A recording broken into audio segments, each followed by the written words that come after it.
Show spoke with author Ken Auletta in New York. This is about an hour. Field day with Jon Stewart and the acclaim he's achieved. He's been on the cover of news magazines. He's New York Times book review this past week suggested he should win the Pulitzer Prize for history for his new book, and even suggested he was the next Cronkite. You're blushing. I'm not blushing. It's very early. The blood is just slowly deciding it should come up now. He's #1 on the bestseller list last week and this coming week, I believe, too. Right, Larry? George Bush, no doubt, would call him an elitist. And he is. He's an elite comic, an elite satirist who makes you laugh, and then you realize you've been punched in the stomach. So welcome, Jon. Thank you. Thank you. It's very kind of you.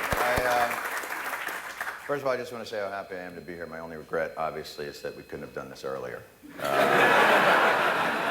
I really shine around 6.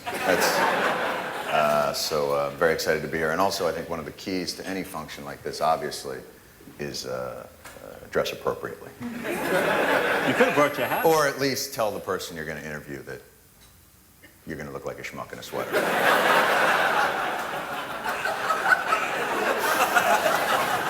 But listen, it's I'm sure you were very busy with your thing. All right. Can I go on it? Yes. I'm ready. So in your book... Did we sell any advertising yet? How did you get Thomas Jefferson to write the introduction to your book? Thomas Jefferson, for those of you unfamiliar with the book, wrote the foreword to the book. Obviously, he wanted to call it a preamble. We suggested to him that that was old school. It's the 21st century now. And so we were excited to have his input.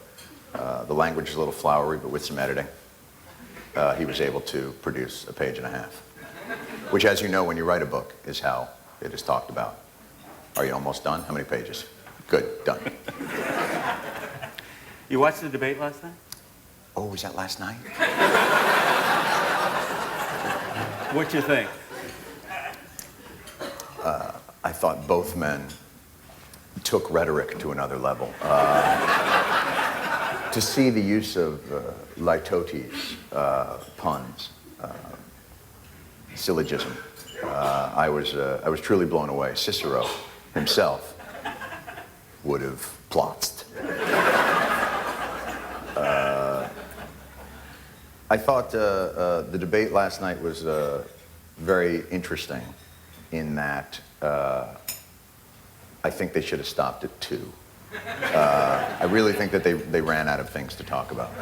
I remember at one point, it was about 45 minutes into the debate, I don't know if you saw it, Kerry just turned and said, "Did anybody see the OC last night?"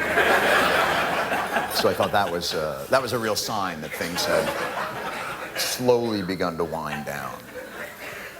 Did anybody happen to see it? I know you're in the media, so you probably didn't get a chance, but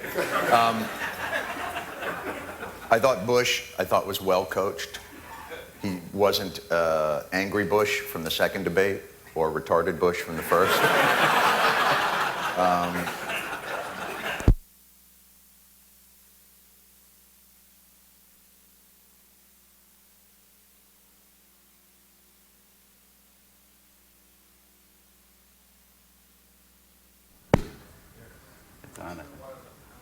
Is that working? Is it? Good. It's very interesting to watch them. Do you remember when Magic Johnson had a talk show? This is going back a ways. But when you would watch Magic Johnson do a talk show, when he would interview a guest, you could see Arsenio's advice to him the night before, slowly winding its way back in his mind. You know, as he was talking to Cher, you know, you could just see Arsenio behind him going, "Just keep it happy, man, keep it happy." So when he would start to get bored, all of a sudden he would be like, "Gypsies, tramps, and thieves." That's how I felt about watching these two men last night. Not that Arsenio was advising them, but that you could watch, you can see them processing the information that they have been given as opposed to getting the job done. And I think it was unfortunate because the president, I think, has to perform in that manner because he's in the very difficult position of living in the world that we all live in and the facts that have occurred during his administration. So that puts him at a disadvantage. It's hard. But Kerry could have ended it last night and didn't by, I think, deciding that presidential was to ignore the odd aura of unreality that was emanating from the other podium. And I think he could have ended it last night and didn't. So you think he was too cautious? Have you been listening to a word I've said?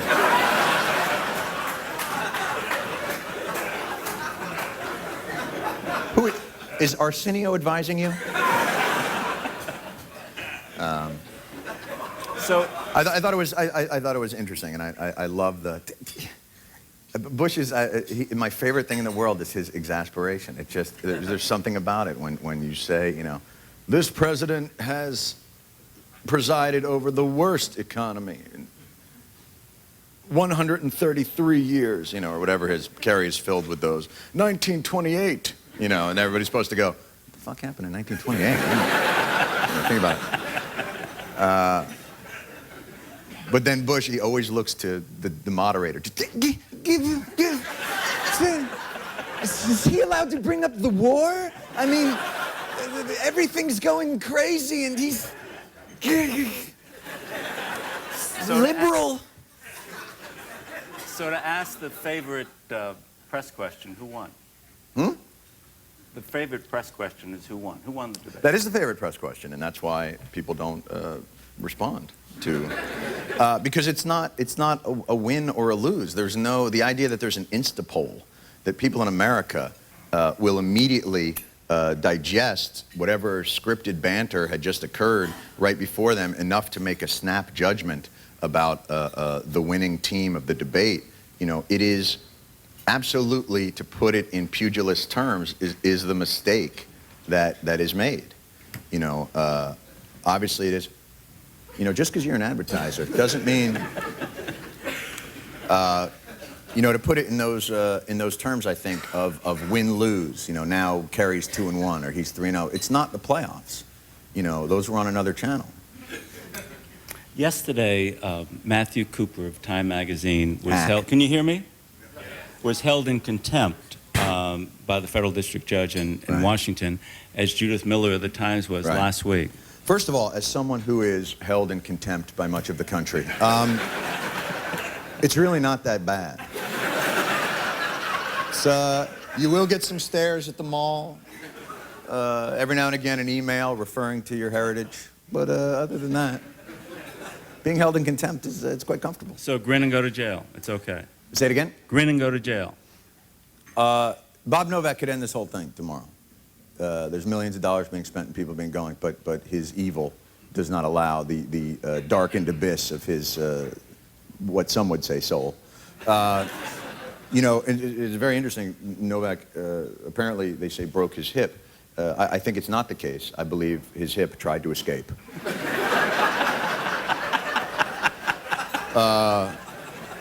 I believe on its way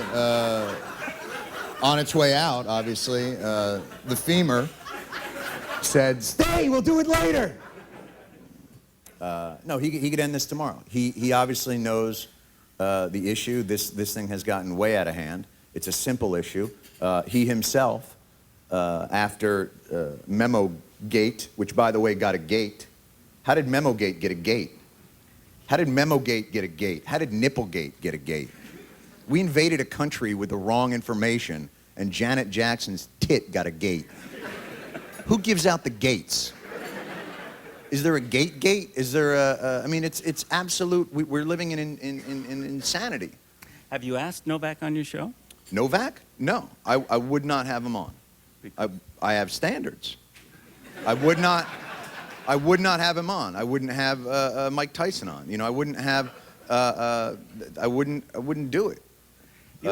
He shouldn't be on television. CNN should not have him on the air. He should not be amongst civilized people. Is this too hard? Keep going. We're not interrupting. It's okay. Is this televised? Only C-SPAN. Right now, one person's watching C-SPAN like this. What the fuck? What happened to Brian Lamb? No, by the way, I say this in the best possible way to Mr. Novak. Honestly, I mean it with all due respect. No, it is. Let's face facts. This wasn't the Pentagon Papers. He didn't do something for the national good. He didn't reveal a CIA source and a CIA agent. He did it for punitive reasons, for ugly partisan purposes. So you don't believe him when he says he didn't know that she was not. It Do was you? not known. Do any of you? I mean, it's a game we all play with each other, but do you? You're asking me a question? I am. I don't answer questions. No, I know, but you know as well as I do that we can all play the game, and why did he do it? We know why he did it, and we know what it was that he did, and the idea that we sit around and pretend that we don't seems silly. You have a chapter in your book on Don't media. go to the book, man. I got your feet to the fire. I got it.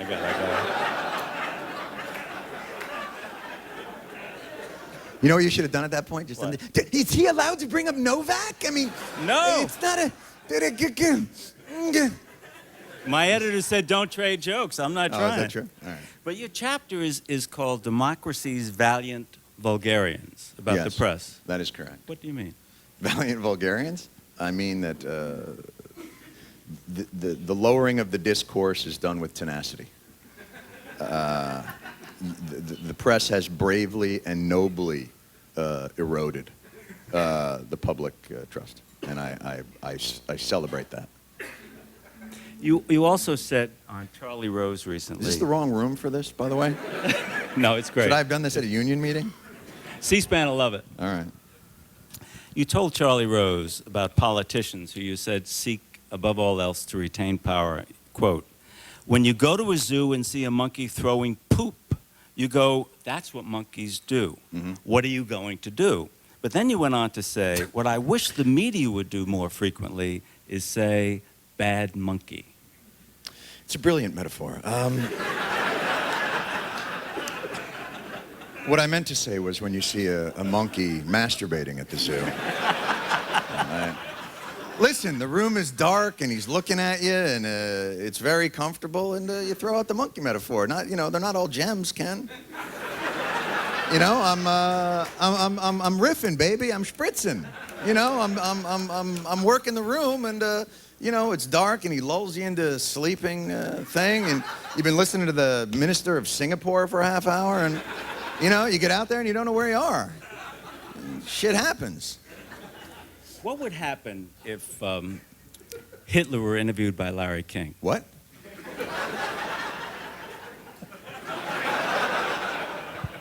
More coffee?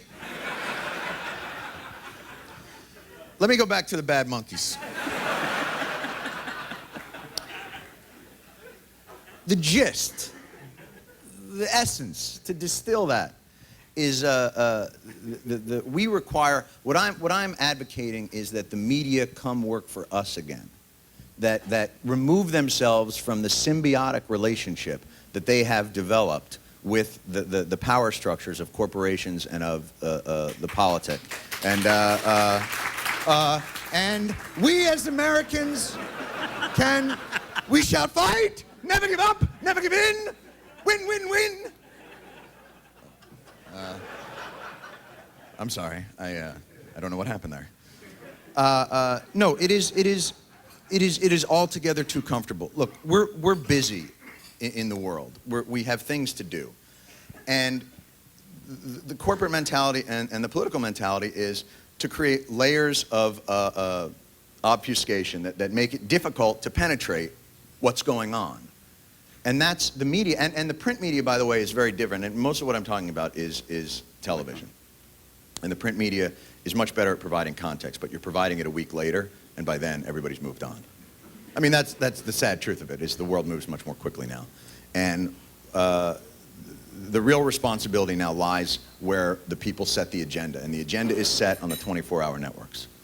And unless you're keeping up with them And unless they are held to a certain level of accountability, that's where the deficit lies. Let me just stay with that, John. Last night in the debate, you wish the media had said what about the monkeys?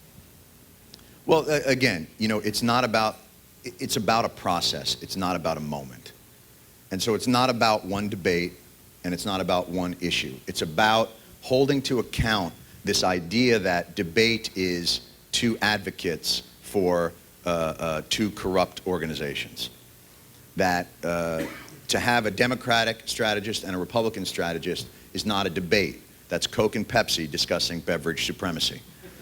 And it's not real. And to suggest that it is, what I'm suggesting is that the person mediating that has to have some expertise and has to have a job. And their job can't be, what do you think, Donna Brazil?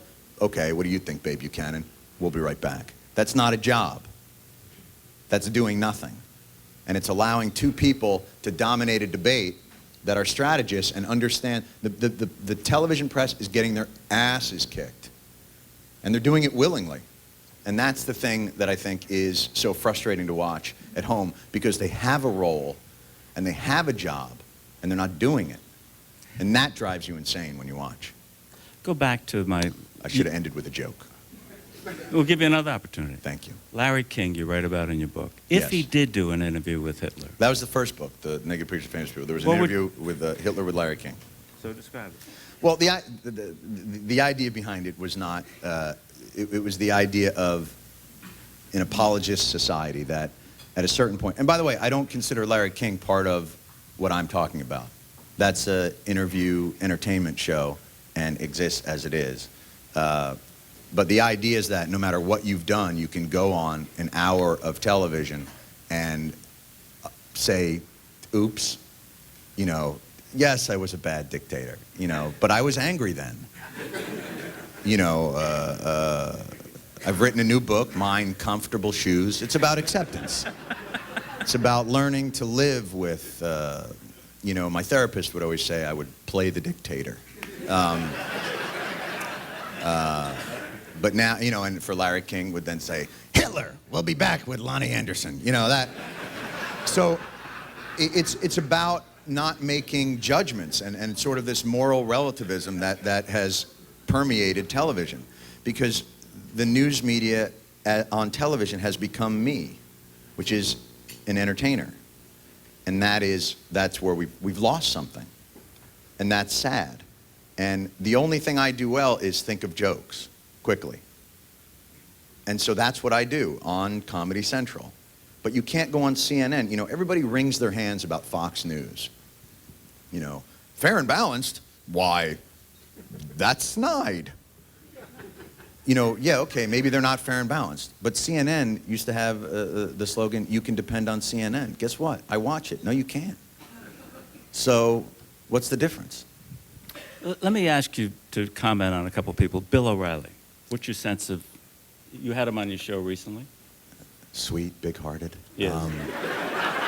It's just like a marshmallow, just like a big hug. You ever been on a walk on the beach and you feel a breeze coming off the ocean? If you listen closely, it's saying to you, O'Reilly. Oh, I don't have a problem with O'Reilly, other than whatever's going on with this other thing. But he is less reactionary and less knee-jerk. I think his issue is ego, and that's the explosiveness of his personality. But if you actually listen to what he's saying, he's one of the more reasonable commentators on that network. You know, I literally heard Neil Cavuto saying, if you protest the war, you have to go to the house of a family who'd had a soldier killed and protest on their lawn. Like, you really thought he was going to end his, you know, news piece with motherfucker. You know, like, you know, I think O'Reilly, when you listen to his point of view, is actually relatively reasoned. It's just wrapped in a big bowl of ego. What do you think happened with Dan Rather in 60 Minutes? Well, when you're old, things slowly, you know, we've all been there. You know, you walk around the house, where are my glasses? And your wife goes, Did anyone check these memos? I think I checked. I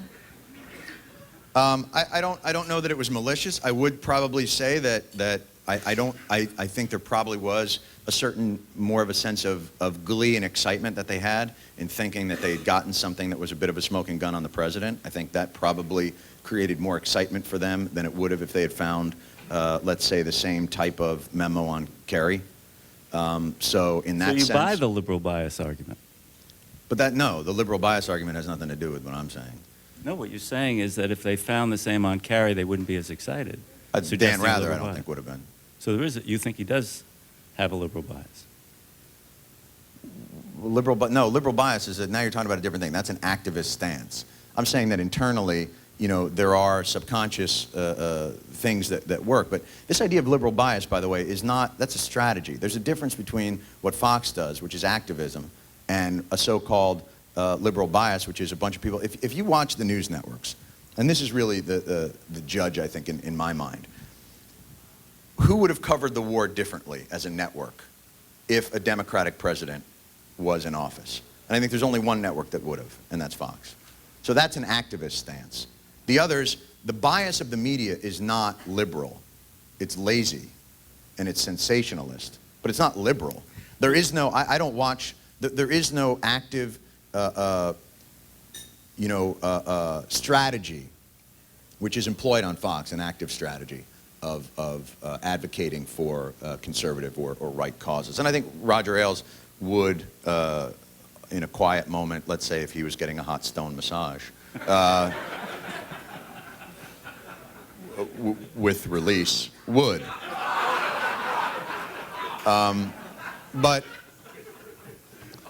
But they are part of an overall 30-year strategy of putting together a way to reconsolidate power. By the way, well within their rights. I don't have a problem with that. You don't? No, absolutely not, because I don't consider them news. I consider them an active political arm. But when they say we're fair and balanced, it doesn't bother you if you believe that? If I believe it? You believe what you said about Fox, and yet they call themselves fair and balanced. You don't think that's false advertising? Oh, I absolutely believe it's false advertising. When did we start worrying about that? That's my point. I mean, if the presidential election commercials are not held to that standard, why should news organizations? That's what I'm saying. We've lost accountability. And just because they are, why whine about it? Why not create a television organization that's not liberal but credible?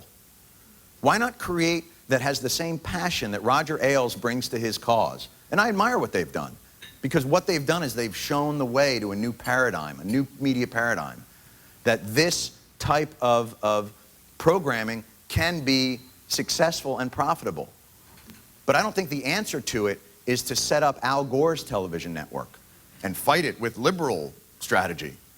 A, because liberals are shitty at it and won't be able to accomplish it. I mean, you watch Crossfire, watch Paul Begala's eyes whenever he has to do the partisan thing. It keeps him down. He feels shame. Liberals feel shame. Shame doesn't work when you want to accomplish that. But imagine bringing to a 24-hour network, and this gets back to our point about what should have been done differently in the debate. It's not about what should be done differently in the debate. It's about what should be done differently on a 24-hour basis. Fox didn't come out of the gate and earn its conservative street cred. You know, Roger Ailes obviously being at the head of it helps, because he has a reputation and he has a certain knowledge within that. But they earned it over time by presenting a narrative. I don't think that narrative is helping, just like I don't think Al Jazeera's narrative is helping. I think it helps make them popular, but I don't think it helps the country. I think there's a responsibility within the media to help. But you could create a paradigm of a media organization that is geared towards no bullshit, and do it actively, and stop pretending that we don't know what's going on, and stop pretending that it's a right-left question. I don't buy that the world is divided into bichromatic thought like that. Where do you get your information from? My information? The tickers on the top of taxis. It's, for me, God forbid, if I were to leave my apartment and go to work and miss a sports score. So for me, it's always about as the taxis go by. Sacramento defeated the Clippers. Interesting. No, I think it's an excellent use of roof space.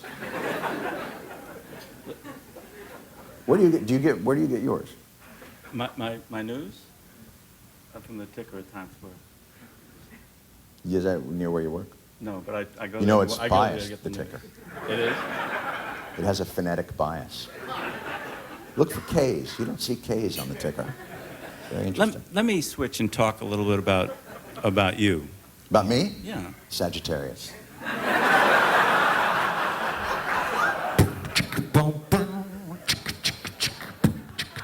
Sorry. You grew up in New Jersey.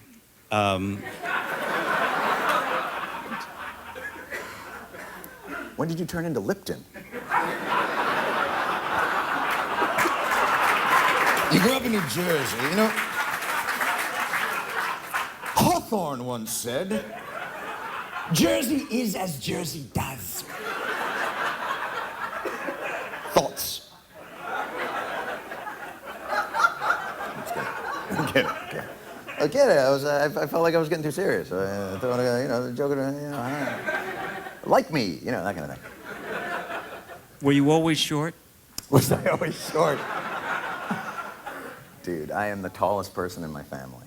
So at home, I was a giant. And then in the world, a Keebler. So the disparity, it hurt. I'm not going to lie to you.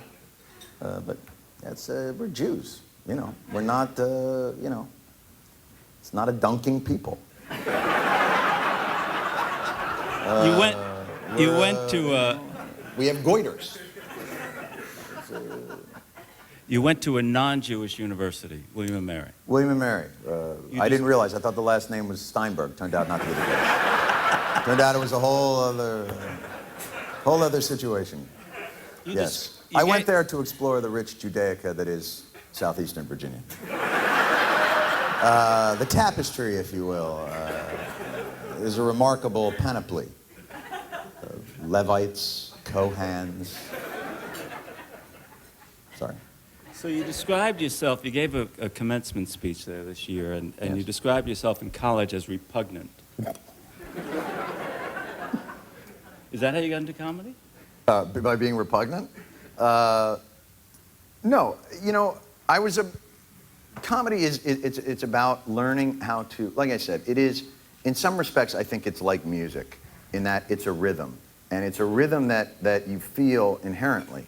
But like music, if you don't know how to control it, it will be used, it can be powerful to people to be able to verbally abuse them. And when you're younger and you don't realize that it's powerful or that you're using it in the wrong way, it can get your ass kicked because it's obnoxious. And learning to control that and learning how to temper it and learning to use it to, as they say, afflict the powerful rather than someone with a club foot is an important lesson and one that needed to be learned. And, as you get older, you realize how to fine-tune the pathology that is your brain. And that's sort of how I feel about it. When you fine-tune the show, does everything run through you? Are you the quality control officer? He's laughing. Go ahead. Quality control officer. They're called editors. David. I function oddly enough very similarly to what a managing editor would at an actual television news place. We have an editorial meeting in the mornings where we go over. The difference between our show and an actual news show is we're not reporting anything. We're merely, we're just part of the digestive process. So we are writing jokes about it. But we discuss it in the same way. We just don't have anybody ever leave the building. Saves a tremendous amount of money. You would not believe. One picture of Baghdad, and you have a correspondent in the Middle East. It's called a green screen, and you really should look into it. But, our day functions usually a day ahead. Usually, when we finish a show, the meeting that night after the show is about setting the stage for the next day's editorial. And then our day is basically focused on getting as much material as we can, and the writers are phenomenally prolific. And what we do is we take what they give us and shape it throughout the day. We're writing literally up until tape time.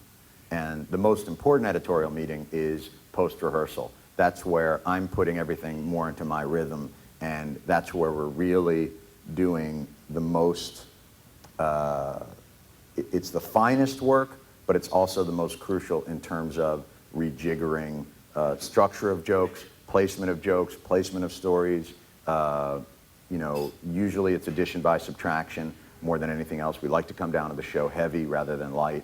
And so that's, the day functions in a very regimented manner, and I think people who watched it would be unbelievably bored by the process. You said... As they are by me talking about it. You said publicly before that if you were Bush or Kerry, you would not appear on the Jon Stewart Show. If I were Bush or Kerry, I would not appear on the Daily Show. That is correct. Because? If I were Bush or Kerry, I would want to conduct myself with an air of presidential aura. And our show is like stepping in poop on your way to the library. You know what I mean? Like, it's not, we're not, I don't think we would enhance your reputation. But they are salesmen. They are knocking on doors looking for votes. And we have been deemed as having a condensed, distilled, aromatic bucket of voters that is very hard to reach, that only apparently beer companies know how to get at.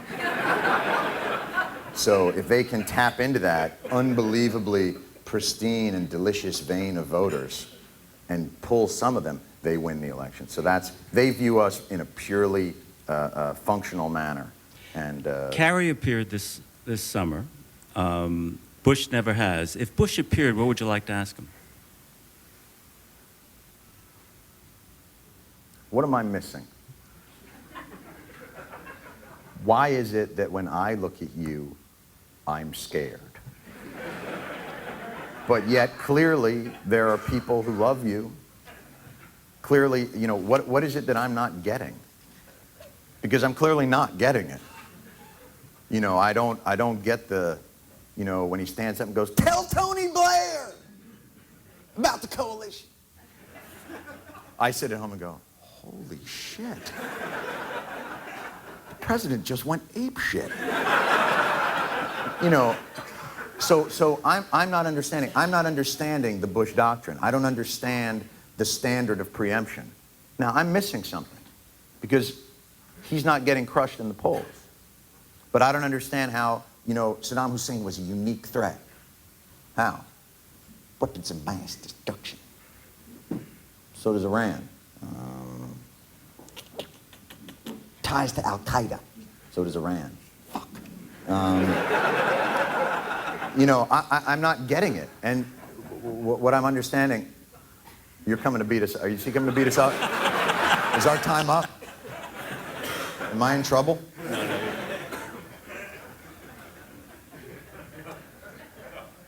He's actually here for, right after the show, we're all going to have a dance-off. People say Bush is the kind of guy they like to have a beer with. You don't feel that way? You know, I don't like to drink with people who are alcoholics. I always find that to be tacky. You know, I think for people to say, I'd like to have a beer with the guy who hasn't had a beer in 13 years, to do what? Just sit like this? So delicious. Oh, God, it makes me lose control. Let's go. You know, I don't want to have a beer with either president.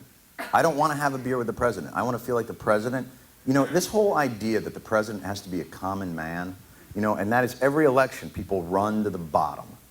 I'm just like you. I'm a common man. Really? You watch 10 hours of television a day? You thought the Macarena was fun? You're like me? Don't be like me. I have an idea. Be better than me. Be way better than me. Be so much better than me that you keep me safe and get me health insurance. I don't understand why they want to be us. We're fucking idiots.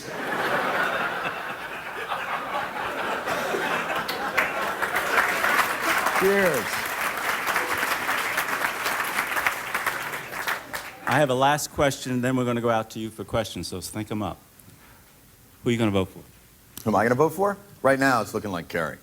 I mean, unless there's a crazy Hail Mary.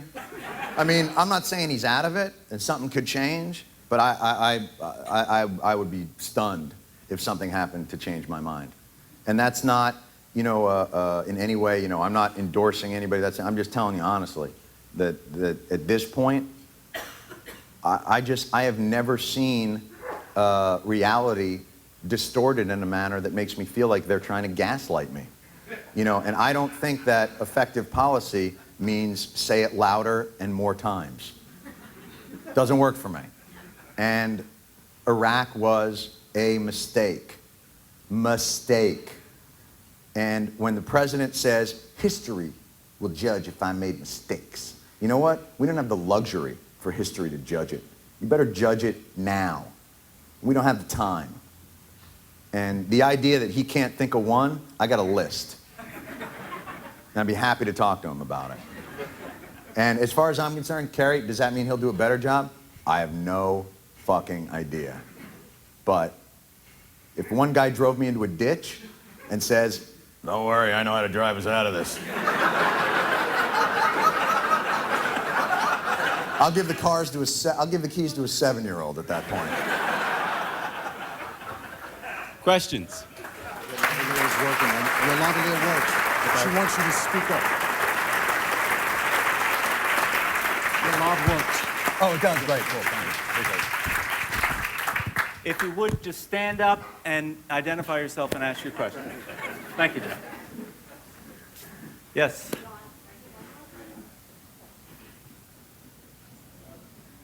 Somebody? Malik Hey. Malik Sarwar, Citigroup. By the way, Citigroup's a hell of a group. Thank you. One of the top groups. I've been to Town Group, not so popular. We don't know what we do, but we do a great job at that. Thank you. A complaint and a quick question. Yes. My 13-year-old stays up from 11 to 11:30 because of your show, and she doesn't get enough sleep. So can you please move it a little? Let me explain the importance of watching television.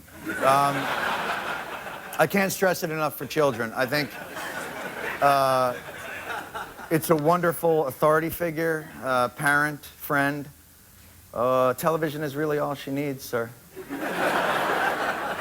What's the question? The question is, I'm a Muslim American.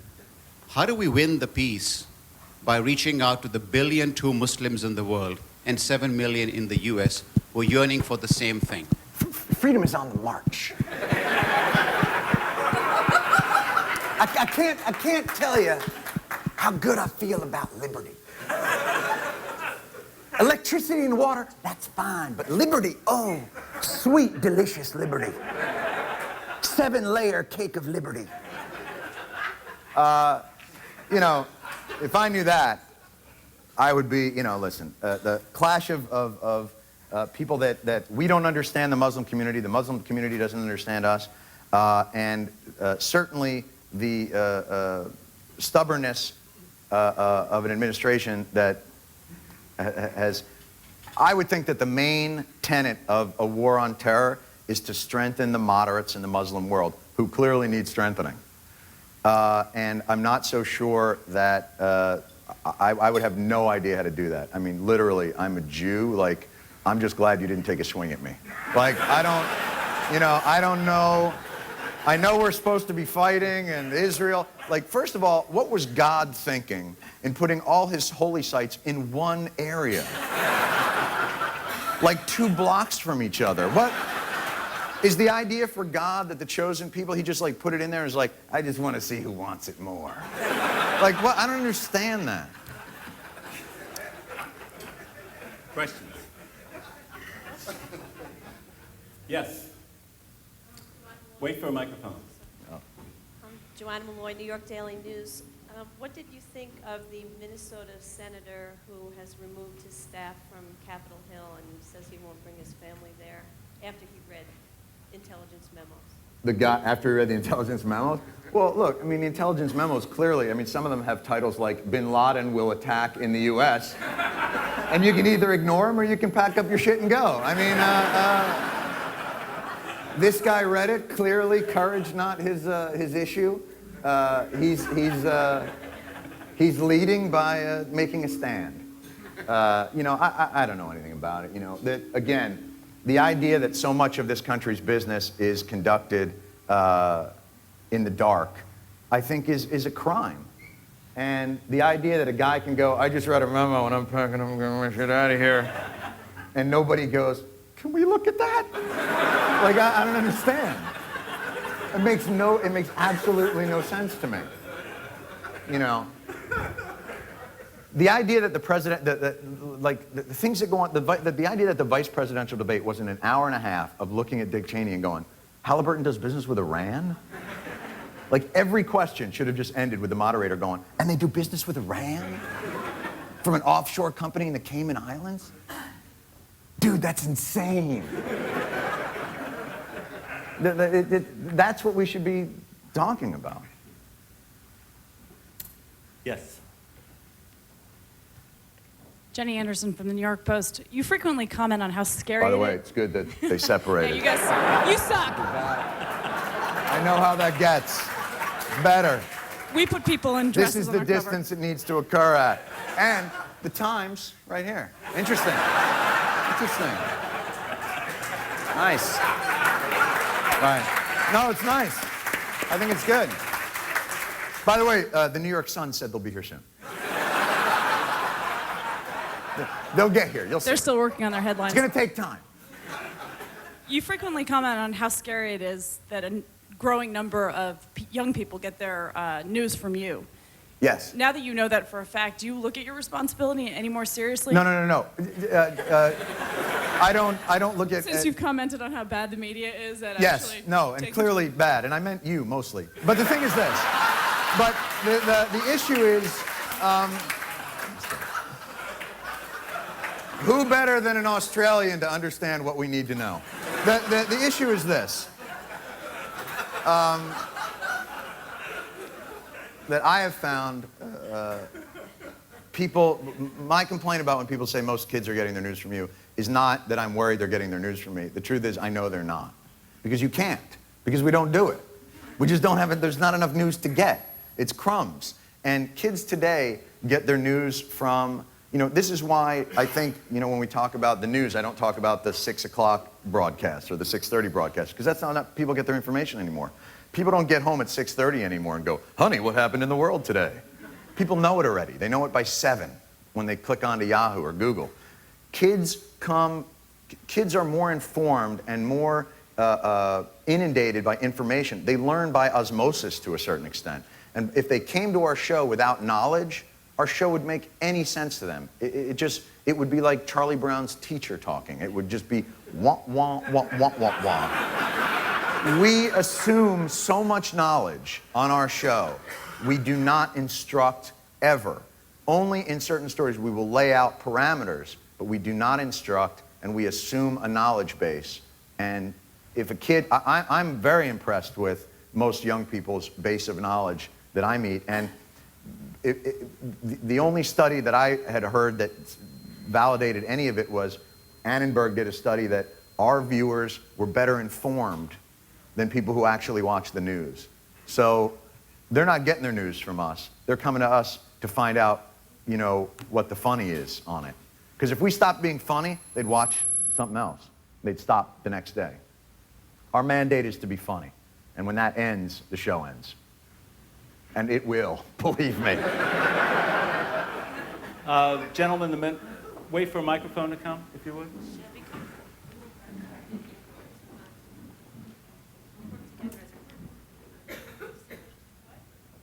I have nothing to say. I just wanted to watch them run.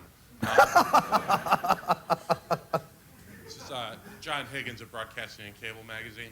So, how would you do the kind of news network you would want to see done and still be able to make money at it? Because But I don't understand why the kind of news network I want to do wouldn't make money. I don't understand what that has to... It means, is there a market for it? Look, MSNBC has 300,000 or 400,000 viewers. I don't see how you could do... How do they make money? How does CNBC make money? But at least they're supported by a parent company. Then maybe the parent company decides, Well, I think this is a public service, so I want to put it out there, and we'll create a death ray and make money with that. And use the profits from the uranium-tipped bunker buster, death ray missile to fund that. But Fox proved that a point of view can work. I'm just saying that the point of view doesn't necessarily have to be partisan. That you can create a network with passion that is interesting. I'm not talking about a guy sitting in front of a wall. Everybody thinks the way to copy Fox is to make it louder and flashier. That's not what they're doing. That's not why it's working. It's working because they know where they're coming from. And these other networks don't. And what they think is, let's find the craziest motherfucker we can find and put him on air. And give him a country. Scarborough. Get out there. Welcome to Scarborough Country. Your passport for bullshit. It's not, and again, that's silly because that's not they, but they hired Michael Savage. What are you thinking? Why can't you create people that care about the truth? You know them, I know them, they're good. You got people on blogs that are fact-checking as things happen. Now, some of those people are conspiracy theorists, some of those people are really smart. Have somebody at the center of it who can be an arbiter of what's real and what's not. And make that network reactive. Fox is reactive. That's why it's working. Find one that is reactive to the devastating game of strategy that's being played in Washington. I think it would make a shitload of money, and not only that, you'd be able to sleep at night. Yes. Mike's coming behind. Frank Radis from NBC. How did you know about the death ray? I'm curious to know, short of a stroke with Kerry, what would be the Hail Mary that might make you vote for Bush? I think if I got a sense that he understood the fear and the interest that people have in seeing him have a learning curve and a maturation process. If I felt like at some level his definition of leadership in any way matched up to mine, that would do it. Maybe. Seems like a very decent man. Clearly, there's people around him that are unbelievably loyal to him. And not just, crazy people. Smart people, good people. So there's clearly something there. But his vision of the world so differs from mine. And his vision of, his strength seems so different from mine. That unless that cognitive dissonance is fixed, I don't see how I could do it. And that's why when I say a Hail Mary, I don't see him making the checkers speech. It's amazing, though, that you would believe him if he did make the checkers speech. Or you might. I think he's I think he's a decent guy who has, in some respects, had an administration that has done the opposite of what he set out to do, which is made their decisions politically instead of I don't think his decision to go into Iraq is principled, because I think he's a guy who doesn't want to do nation building. I think he said it in 2000. Yes. Hi, Jack Myers. Two related questions. The Jack Myers? I'm not sure, actually. Made your day, Jack. Then you did, yeah. My life. Mine too, Jack.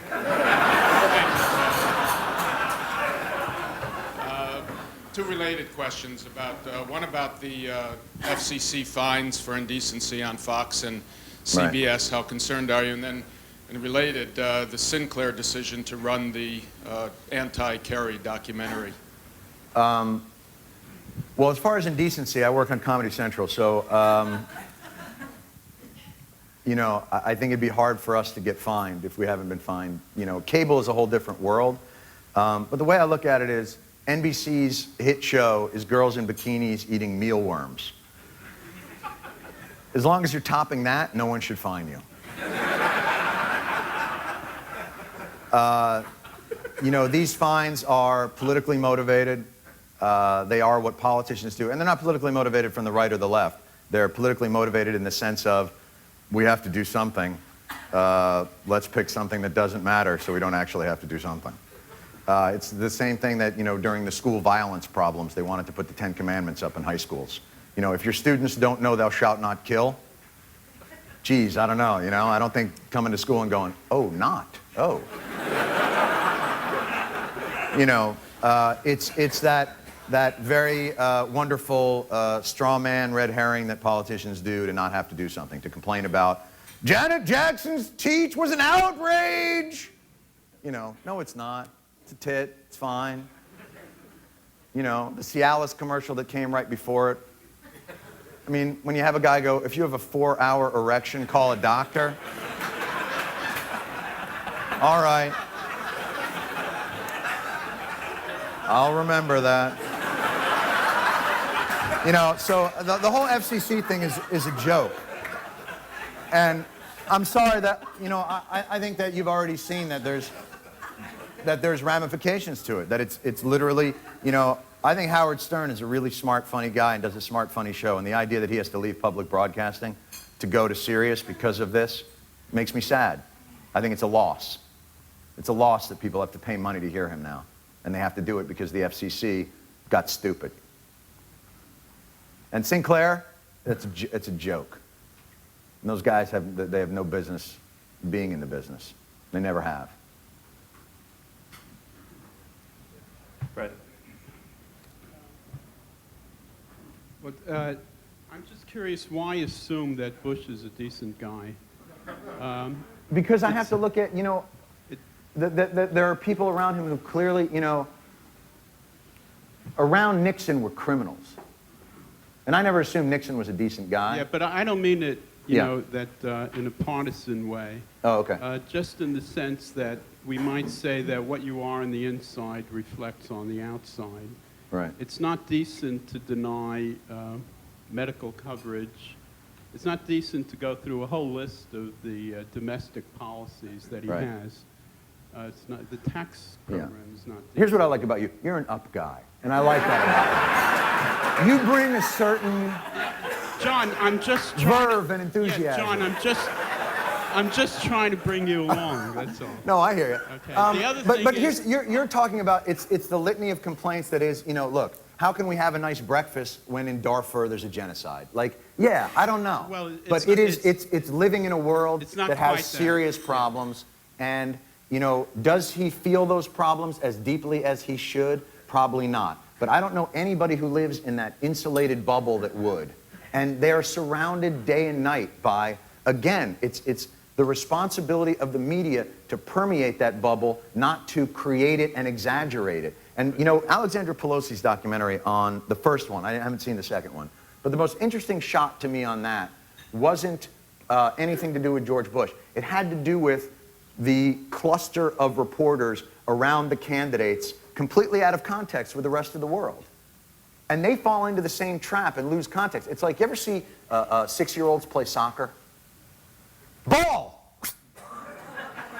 Kick, wing, ball! But nobody's on the outside looking at the whole. And that's where I think you lose that. You know, you're saying, how do you say he's decent when people in this country don't have health care? I don't think he understands, you know. It's Fred, a matter of... Fred, I gotta move on because I gotta get people out of here. What you think of the news on National Public Radio? I think radio, NPR, is some shows are really interesting. Some shows, you know, bore me to tears. Some shows have that crazy NPR, you know, the Sequoia is a majestic, you know, and it has that rhythm of like, we feel life more than you, and that always makes me crazy. But then, like, I'll listen to Brian Lehrer and go, wow, I love this guy, and I love this show. So I think it has, like, everything. It's like, what do you think of TV? I think Seinfeld's great. I think, you know, according to Jim, blows. TV's just a box, you know, and NPR is whatever you fill it with, and some of it's great, and some of it's, you know, guys talking about Last question, because you have to get out. We promised everyone to get out by 9:30. So if the Letterman Yes, people... I am very busy. I'm going to walk to Starbucks. Well, Fred can continue the debate with you on the way. If they come to you at CBS and say, you'd be a natural to replace Letterman. Who talks like that anymore? Kid, you're a natural. You've got something called zazz. I love it! If they came to me and said, you should replace Letterman, At some point, when he steps down. and what's your question? Would you like to have Wait, your I'm still own show? dreaming. Hold on. I'll have a house filled with Porsches. Would I like to do that? Oh, I don't know. I mean, one of my, I think, strengths and one of my weaknesses is the inability to look past the next day. And I just don't think like that. And I've been in the business long enough to know that you can't plan for anything. And would that venue, is it flattering to think about a larger venue? Absolutely. But I've also learned that the quality of what you do is not diminished by how far you are up on the dial. And it's all just airtime. And whether you have to go past Spanish people playing soccer and a naked talk show to find us doesn't mean that the product is any less good. And being further up on the dial doesn't mean it's better, and it doesn't mean it's more important, and it doesn't mean it's more fun to do. I work with people I care about. I very much enjoy working with them. I think they're talented, but more importantly, I think they're decent and reasonable, and that to me means everything. Before we conclude, a word from a sponsor. Alex Rubin, Managing Director of UBS. Thanks very much, and thank you everyone for joining us this morning. I just wanted to extend a special thanks to our participants, John and Ken. Great job this morning, and wanted just to